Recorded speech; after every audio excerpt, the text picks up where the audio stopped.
bangsawan Jawa, dan termasuk tadi juga disampaikan ada Syekh Abdul Qohar dari Banten.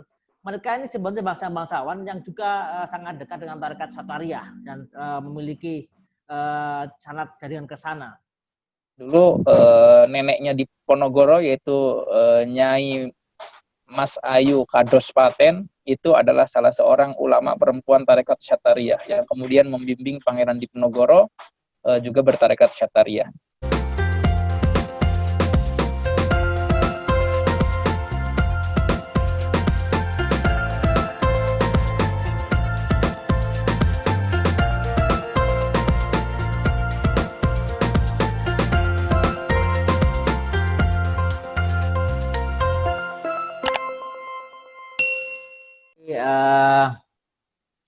Meskipun sudah banyak sekali tarekat-tarekat muktabar yang lain, tapi dalam Jatman tarekat Satariyah masih sebagai tarekat muktabaroh, sehingga tentu saja ini masih beredar dan masih memiliki banyak para salik di seluruh Nusantara dan juga bahkan di Asia Tenggara, bahkan juga di internasional masih banyak sekali Satariyah. Yang jelas memang Satariyah ini memang memiliki sebuah komitmen, sebuah kepedulian sosial yang luar biasa, sehingga para tokoh-tokoh Satariyah zaman dulu itu memiliki semangat juang untuk bahkan anti kolonial, itu sangat kuat sekali Satariyah ini.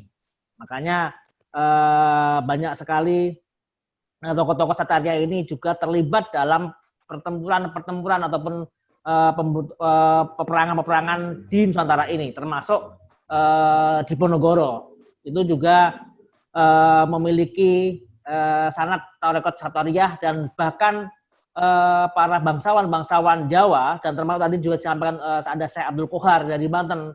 Mereka ini sebenarnya bangsawan yang juga sangat dekat dengan tarekat Satariyah dan memiliki sanad jaringan ke sana. Meskipun tarekat-tarekat nanti di kemudian juga banyak sekali, ada tarekat Naqsabandiyah, Khalidiyah, kemudian ada tarekat-tarekat TKN, Qadhiyah wa Naqsabandiyah, ini juga memiliki semangat juang. Pada intinya memang tarekat itu memiliki sebuah soliditas yang tinggi untuk menggerakkan para saliknya untuk tidak bisa dikekang oleh siapapun.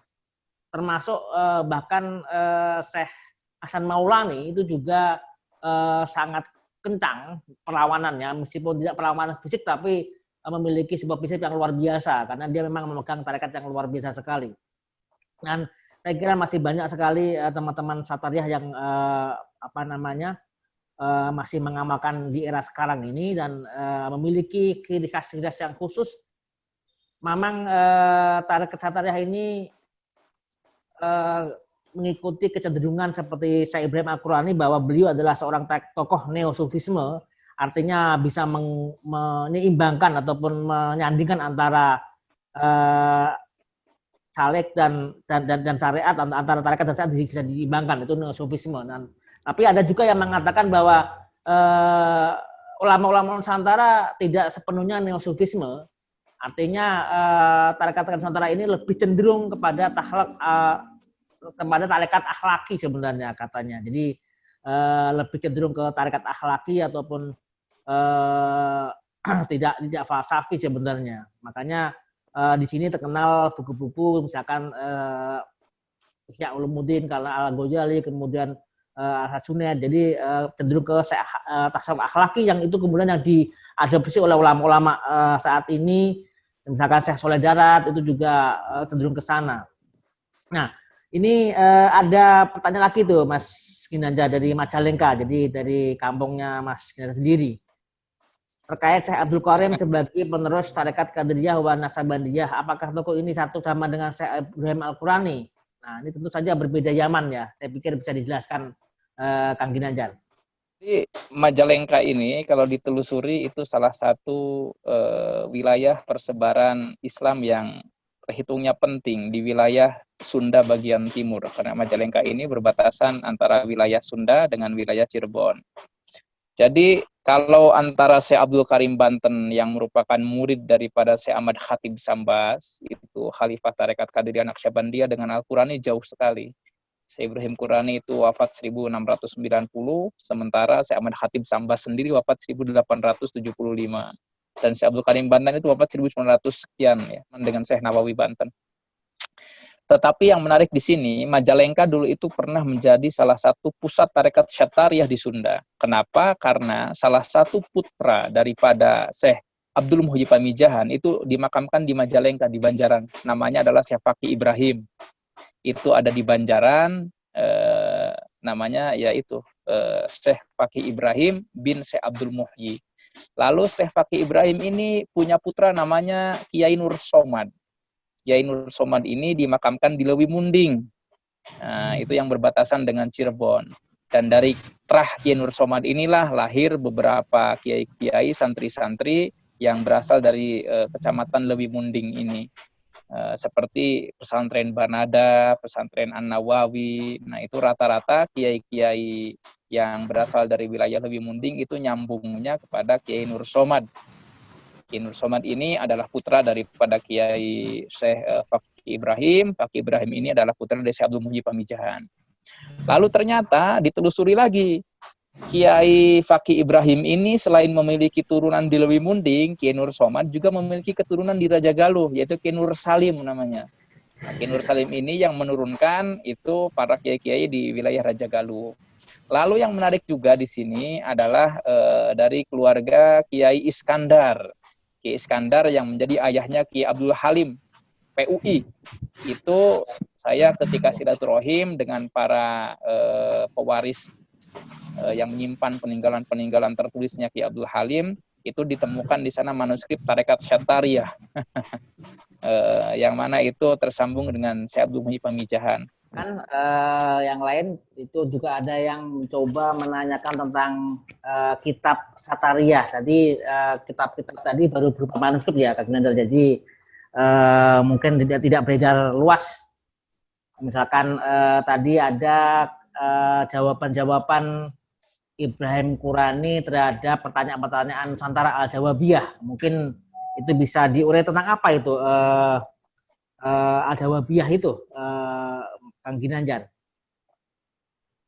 Ya, terkait kitab-kitab yang berhubungan dengan tarekat Syatariah, kebetulan Prof. Oman itu dalam penelitian yang disponsori oleh universitas dari Jepang, itu meneliti tentang silsilah tarekat Syatariah di Nusantara dengan titik beberapa pusat-pusatnya, yaitu di Aceh, di Minangkabau, di Mindanao, Filipina Selatan, di Cirebon, di Jawa Barat, termasuk juga di daerah Yogyakarta.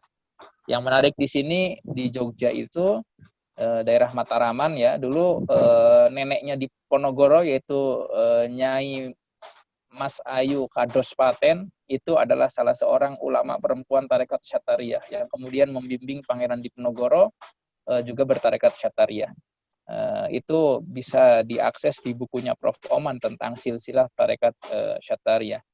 Adapun tadi kitab yang ditulis oleh Syekh Ibrahim Qurani, yaitu Al-Jawabat Al-Ghorawiyah Lil Masail Al-Jawiyah Al-Johoriyah, itu mengkaji 5 buah pertanyaan yang berasal dari Nusantara, diantaranya itu bagaimana hukum seorang laki-laki, karena saat itu adalah zaman peralihan dari masa pra-Islam ke Islam, yang memakai pakaian berbahan emas misalkan, itu sebagaimana tradisi masa pra-Islam misalkan, hukumnya bagaimana. Lalu pertanyaan lain yang diidentifikasi dari manuskrip tersebut itu adalah bagaimana hukumnya mendirikan sholat Jumat, batasan satu baldah itu seperti apa. Lalu yang ketiga itu tentang masalah yaitu tasawuf falsafi ya, terkait ajaran-ajaran Wahdatul Wujud yang berkembang di Nusantara pada saat itu. Ada 3 pertanyaan yang teridentifikasi, 2 lainnya saya lupa. Jadi harus nanti dikaji, diteliti lagi tentang keberadaan kitab Al-Jawabat Al-Ghorawiyah itu. Baik, lalu sepertikan abad 17 akhir. 17 akhir, abad 18 itu memang tarekat Syatariah yang sangat besar dan sangat banyak sekali penganutnya, pengamalnya banyak sekali, karena tarekat Satariyah ini diikuti oleh para pemimpin atau bangsawan di sebuah kerajaan, sehingga memang sangat elit ya saat itu. Tapi kemudian pada abad-abad 19, terutama sampai akhir, inilah baru muncul tarekat Qadiriyah Wahasanah Naqsabandiyah. Jadi memang Syekh Abdul Karim dengan Syekh Ibrahim Al-Qurani ini berbeda jauh. Syekh Ibrahim Al-Qurani itu abad 17 akhir, dan Syekh Abdul Karim itu abad 19 akhir. Jadi masa-masa Beda 200 tahun ya. Ya, 200 tahun ini sangat panjang sekali. Dan Oh ya, Pak Kiai, saya lupa tadi ada satu tarekat yang setelah Syattariyah berkembang, itu tarekat Samaniyah namanya. ya, Tarekat Samaniyah ini itu yang dibawa oleh Syekh Abdul Somad Palembang dan juga Syekh Arsyad Banjar. Makanya sekarang ini salah satu titik kantung utama persebaran tarekat Samaniyah itu ada di Palembang dan juga ada di Banjar. Makanya Tuan Guru Ijal, Abah Guru Sekumpul itu kan orang-orang Samaniyah, termasuk di Palembang beberapa ulama-ulamanya sampai sekarang itu pengasuh Majelis Ratib Saman di Palembang, yaitu Pak Kiai Kemas Andi Syarifuddin, itu adalah juga pengamal tarekat Samaniyah.